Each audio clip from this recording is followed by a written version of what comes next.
Assalamualaikum warahmatullahi wabarakatuh. Di sini saya akan menyampaikan mengenai beberapa hal tentang kode etik, dan video ini ditugaskan untuk memenuhi ulangan tengah semester pada mata kuliah kode etik. Saya Alvina Intan Ulia dengan NIM 19107010031 berada di kelas psikologi A. Kali ini yang akan menyampaikan materi. Materi yang pertama adalah HIMSI. Apa itu HIMSI? HIMSI adalah organisasi profesional psikologi di Indonesia. Dilahirkan di Jakarta pada tanggal 11 Juli 1959 dengan nama Ikatan Sarjana Psikologi atau disingkat dengan IPSI.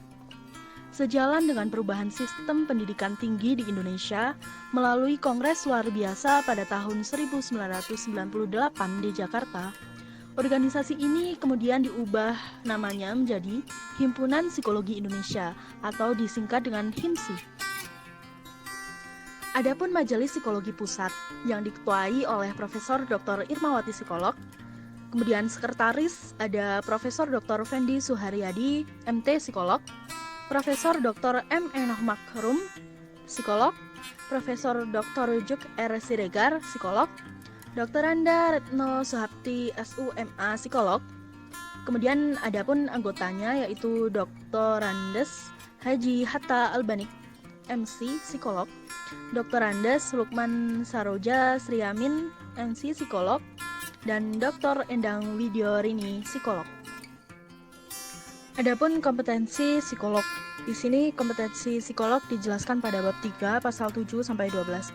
Pasal 7 berisi ruang lingkup kompetensi, pasal 8 berisi peningkatan kompetensi, pasal 9 berisi dasar-dasar pengetahuan ilmiah dan sikap profesional, pasal 10 yaitu pendelegasian pekerjaan pada orang lain, pasal 11 berisi masalah dan konflik personal, dan pasal 12 adalah pemberian pelayanan psikologi dalam keadaan darurat.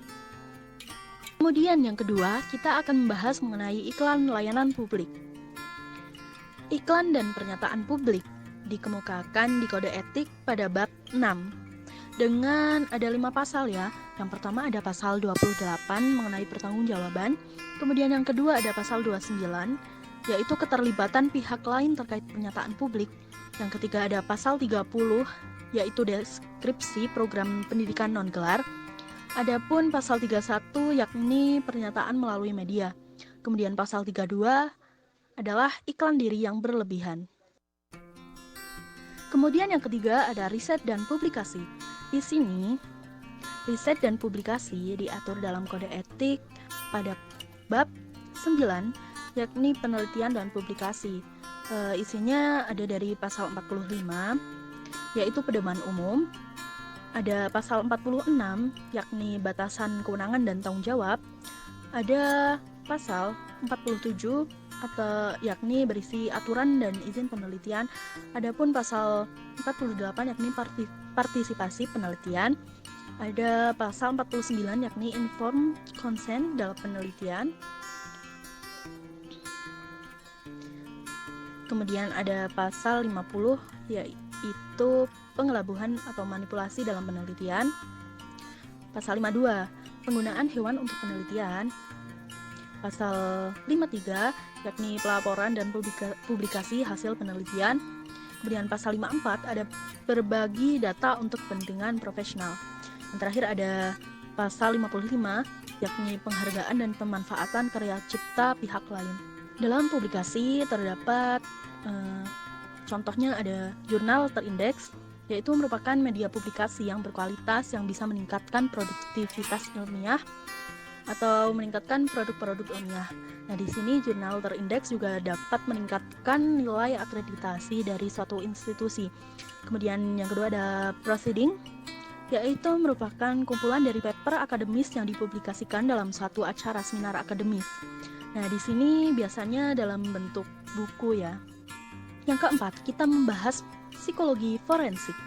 Psikologi forensik ini dibahas pada kode etik dalam bab 10.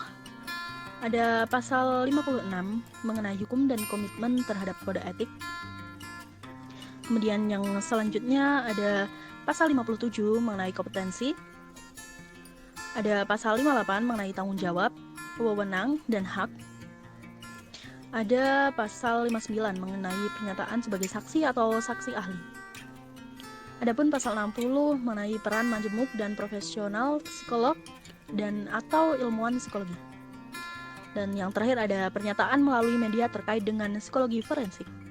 Di dalam psikologi forensik terdapat dua saksi. Yang pertama ada saksi mata atau orang yang melihat atau mendapatkan info secara langsung dan mempunyai info mengenai kejahatan yang terjadi. Kemudian yang kedua ada saksi ahli, yaitu orang yang mampu memformulasikan temuan psikologis ke dalam bahasa hukum dan dapat membantu proses persidangan yang berlangsung.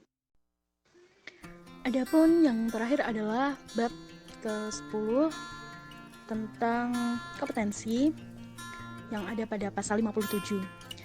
Yang intinya pertama adalah memahami hukum terkait dengan hukum pidana dan hukum acara pidana.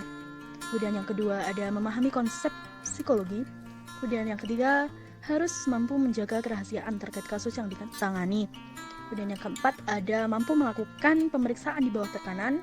Selanjutnya sanggup memeriksa di atas tempaan yang terbatas. Kemudian yang terakhir ada paham kode etik terkait psikologi forensik. Sekian dari saya, apabila ada kesalahan saya mohon maaf. Wassalamualaikum warahmatullahi wabarakatuh.